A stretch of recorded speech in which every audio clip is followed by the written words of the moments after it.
authors of children's literature. And when I say children's literature, that actually spans from picture book to middle grade. I still don't have great news for you.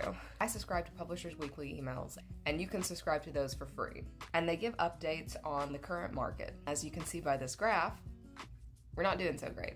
Now, YA and children's book sales are also down as well, and their charts also look similar to this one. I'm just focusing on this one because I am a middle grade author, and we've been hit the worst. So one thing that I do want to point out is that notice on these charts, 2019 is very similar to this year.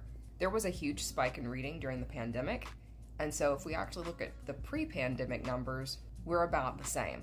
But since the pandemic, prices of paper have gone up and prices of book have gone up. Barnes & Noble hired a new person to help with book sales. They came from Waterstones, which is like the Barnes & Noble version in the UK. They sell their middle grade books in paperback first instead of hardback.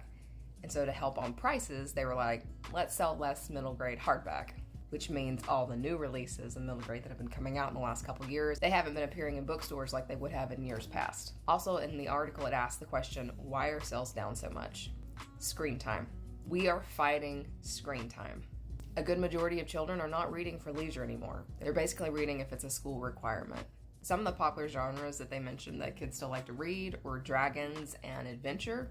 I don't know that those have ever gone out of style. Current middle grade market and YA market have asked for authors to write shorter books. I'm in the process of cutting down my average size middle grade fantasy, which was 60K, to 49K. A school library journal article that a teacher wrote said that their high schoolers do not want to pick up a book if they flip to the back and see that it has 300 pages. They want something shorter. I keep jumping on here with publishing news, hoping that I can give you something more upbeat, but this is where we are right now. In interviews that I've read or watched with editors at publishing companies, they always say they're looking for that next, like, Harry Potter. But honestly, I think that is a generational thing. Those were millennials that you were marketing to. They didn't have smartphones and social media, and I think that made a huge difference. Though Diary of a Wimpy Kid and Dogman have come really close. If any of you have any good news, or maybe book releases to share of your own, please drop them below in the comments. Happy writing!